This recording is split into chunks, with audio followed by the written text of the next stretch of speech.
설교 주제는 세상에서 일어나는 재난과 질병을 대하는 기독교인들의 자세와 대처 방법에 대해서 좀 나누려고 합니다. 왜냐하면 이런 재난이 있을 때마다 앞다투어서 설교자들이 이런 재난의 해석들을 섣부르게 내어놓음으로 말미암아 오히려 사회적 문제를 키운다든지, 그리고 그 재난의 직격탄을 맞은 당사자들에게는 이중적인 고통을 줌으로 말미암아 사회적으로 오히려 지탄거리가 되는 안타까움을 보면서 우리 기독교인들이 재난을 해석하는 방법들이 조금 수정될 필요가 있다, 조금 더 성경적으로 나누어서 이러한 일이 닥칠 때마다 어떻게 말해야 하고 어떻게 기도해야 되고 어떻게 대처를 해야 되는지는 마땅히 좀 가르쳐야 되겠다, 이렇게 말씀으로 설교해야 되겠다 하는 필요성을 느끼게 되어 오늘 이 말씀을 준비하게 되었습니다.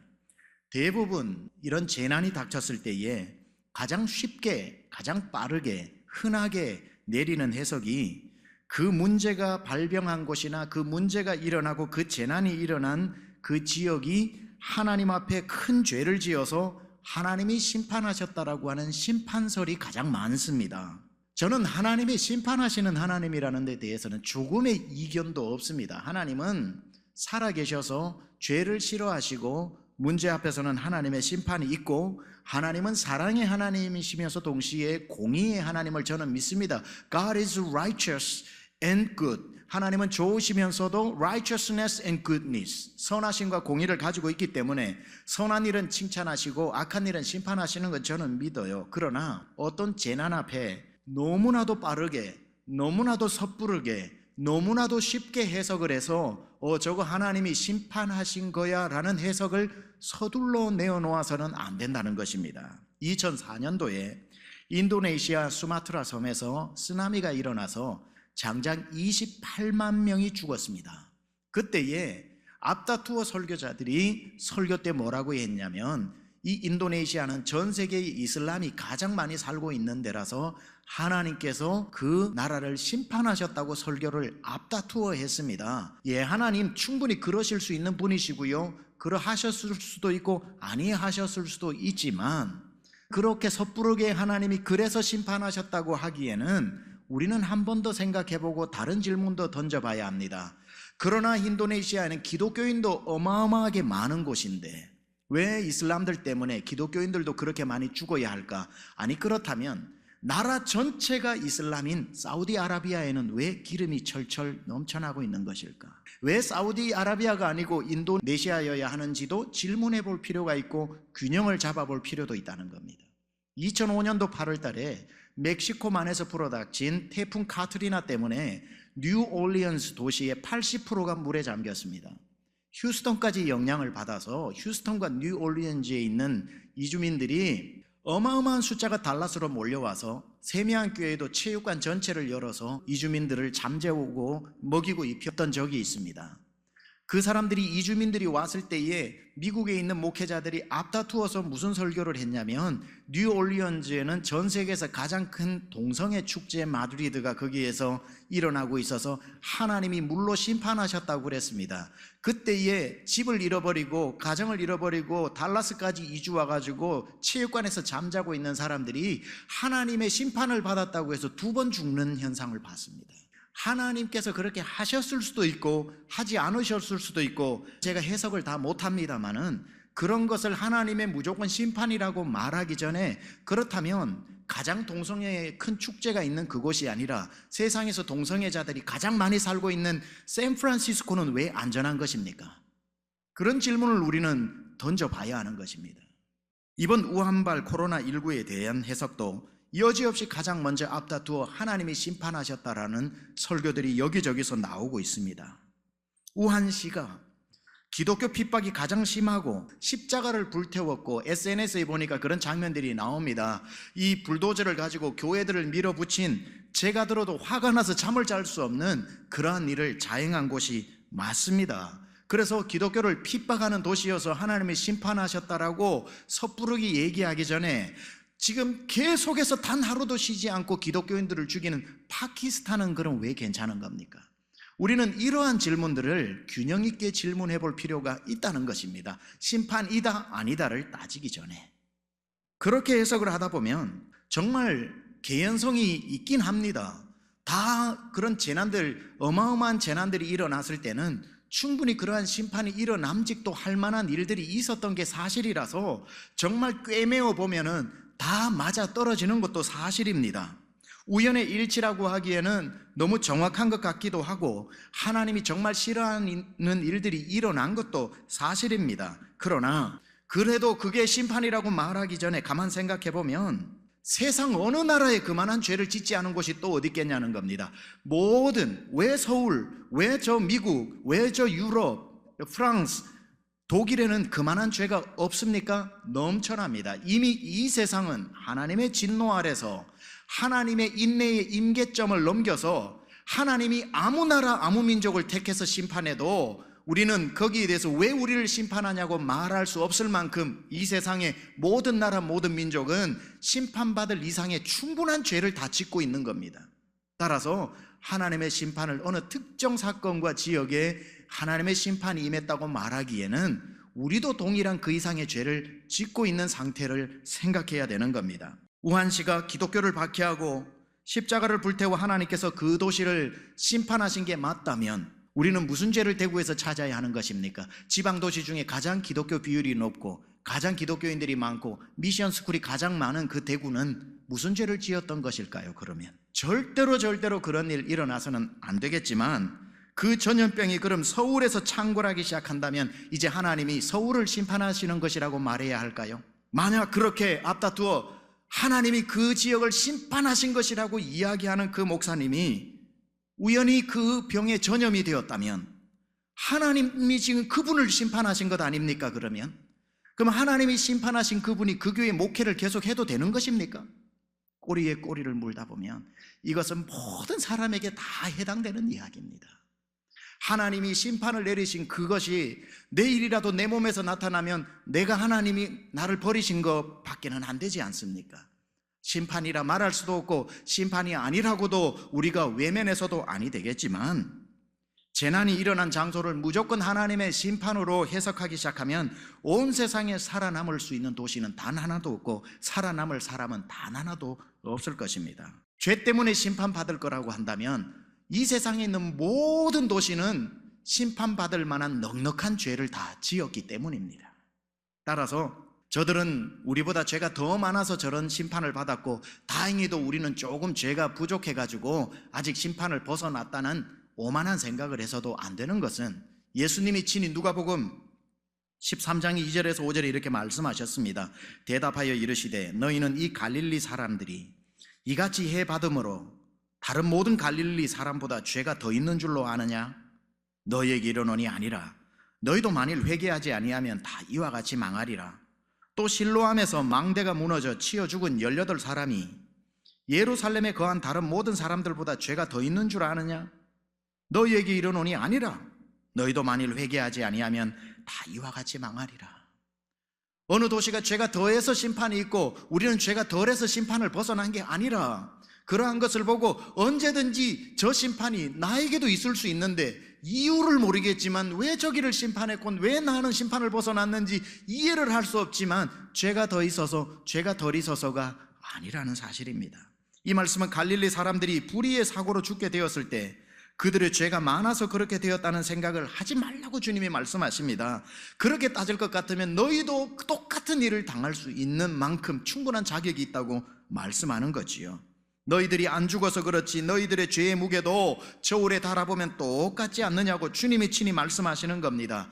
100배 우리가 양보하고 그게 심판이었다 치더라도 왜 심판받았지를 따지기 전에 우리는 왜 심판을 벗어났을까를 오히려 생각하고 하나님 앞에 저 일이 나의 일일진데라고 생각을 하고 오히려 내 자신을 통회하고 자복하고 회개하고 경책하고 경계해서 주님 앞에 부복하고 엎드려 회개의 기회로 삼으라는 것입니다. 오늘도 하나님은 하나님을 대적한 사람을 심판하시고 여러분 주변에서도 하나님 앞에 건방을 떨다가 하나님으로부터 심판받는 사람 적지 않게 목도하지 않았습니까? 예, 하나님은 심판하셔요. 하나님을 우리는 두렵고 떨림으로 믿고 또 하나님 앞에 우리가 회개할 건 회개해야 되는 게 맞습니다. 그러나 잘 생각하십시오. 우한시 안에 그렇게 하나님을 대적했던 그 사람과 우한시 전체는 다르다는 것을 기억해야 됩니다. 만약에 우리 교회 안에 하나님을 대적하고 교회를 무너지게 하고 하나님 앞에 고개를 세우고 하나님을 정면으로 대적하는 사람, 하나님은 그 사람을 지금이든지 나중이든지 보고 계시다가 회개하지 않는다면 반드시 심판하실 겁니다. 그 사람을 심판하신다고 해서, 그 사람이 하나님을 대적한다고 해서 강남중앙침례교회 전체를 하나님이 심판하시지는 않는다는 겁니다. 이걸 아셔야 되는 겁니다. 누구 한 사람으로 인해 기도하는 여러분 모두가 심판 아래 놓이지 않는 것처럼, 우한시에 십자가를 태운 그 한 사람으로 우한시에 있는 모든 하나님의 이름을 부르는 기독교인들까지 심판을 내려 전염병으로 휩쓸어 버리는 것은 아님을 여러분이 알고, 우한에 하나님이 심판이 임했다라는 말을 조심해야 된다는 것이지요. 도시적 심판은 근거가 매우 약합니다.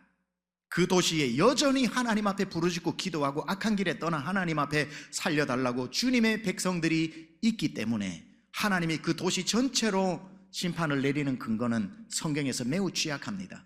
이렇게 얘기하면 여러분 마음 가운데 떠오르는 도시가 있을 겁니다. 소돔과 고모라는요.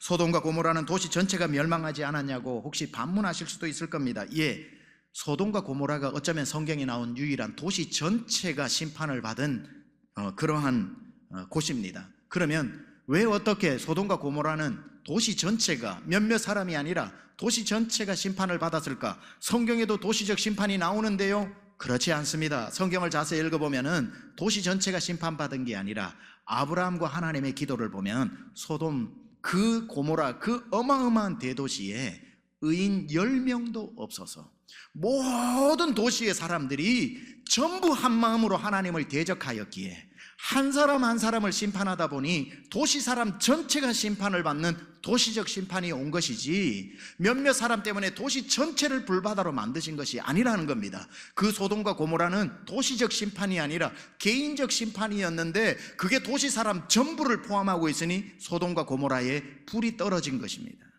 우한시와 우리가 흔히 해석하는 인도네시아와 뉴올리언스와 이런 데와는 전혀 해석을 달리해야 되는 것입니다.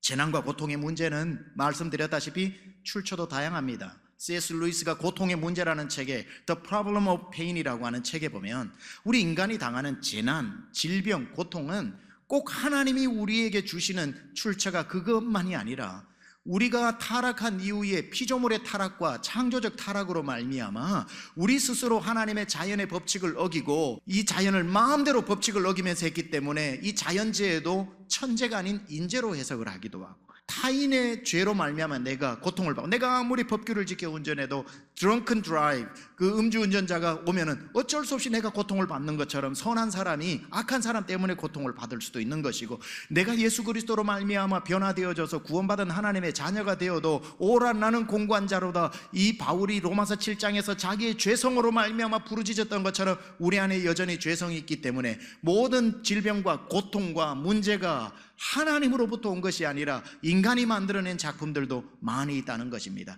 그 어떤 도시의 심판이 하나님이 내린 불일 수도 있지만 인간들이 만들어내놓은 비참한 역사일 수도 있다는 것을 간과해서는 안 된다는 겁니다. 따라서 누가 병에 걸렸다면 그럴 줄 알았어, 하나님이 심판할 줄 알았어, 저 사람의 죄가 심해서 우리가 모르는 죄가 있어서 저런 병에 걸렸을 거야 라고 해석해서는 안 된다는 겁니다. 그런 병과 아픔의 출처는 꼭 하나님으로부터만 오는 것이 아니기 때문에, 어느 특정 지역에 전염병이 생겼다고 해서 그곳에 우리가 모르는 죄가 창궐했나 보다, 하나님이 심판하시는 것을 보니 인과응보식으로 섣부르게 해석을 빨리 해서는 안 된다는 겁니다. 세상에서 일어나는 모든 질병과 재난은 크게 보자면은 하나님의 심판 아래 놓인 피조물이 겪는 고난인 건 맞아요. 왜냐하면 우리가 죄를 짓지 않았다면, 에덴 동산 안에 있었다면 천재지변 없겠지요, 질병 고통 없겠지요. 따라서 거시적으로 봐서는 우리가 죄로 말미암아 하나님을 떠났기 때문에 이런 고통, 질병, 재난, 우환이 닥치는 건 사실이지만 그렇게 큰 것이 아니라 우리가 살아가는 데서 닥치는 이 모든 것은 거기에서 비롯되어진 우리의 인간이 자행해서 만들어낸 문제들이 훨씬 더 많다는 사실 때문에 어떠한 현상을 보고 무조건 하나님의 심판으로 획일화해서 해석을 해서는 안 된다는 겁니다. 자, 그럼 이렇게 또 생각합니다. 자, 그렇다면 하나님은 잘못을 해도 심판하지 않는 분이시냐? 하나님의 인간이 죄를 지어도 심판하시지 않고 늘 I love you, I love you 사랑만 해주시는 분이신가? 잘못을 하면 회초리로 때리시는 심판은 하나님이 되셔야지 언제나 초콜릿과 사탕을 주시면서 어루만지시는 하나님이시냐? 하나님을 대적하는 사람들이 있는데 그 사람들을 심판하지 않느냐? 하나님은 날마다 그래도 눈 감아 주시고 또 사랑으로 심판에 눈 감아 주시는 분이시냐? 노! 하나님은 말씀드렸다시피 당연히 심판하시는 분이십니다. 하나님은 지금도 우리 앞에 시퍼렇게 살아서 역사하시는 하나님이시라서 하나님을 대적하는 사람을 심판하시는 공의의 하나님 맞습니다. 그럼 목사님 심판의 하나님이라고 하면서 왜 하나님은 심판하시는 게 분명하고 저 지역이나 저 사람들을 심판하시는 게 맞는데 왜 또 인정할 건 인정해야지 그렇게 심판하시는 분이라고 해놓고 무슨 사건이 터지면 그건 심판이 아니라고 이야기합니까? 인정할 건 인정하고 조심할 건 조심해야지라고 혹시 반문할지도 모르겠습니다. 잘 들으십시오. 저는 그게 하나님의 심판이 아니었다고 말씀드리는 게 아닙니다. 심판이었을 수도 있고 아니었을 수도 있지만 우리가 알지 못한다는 사실을 늘 기억해야 되는 것입니다.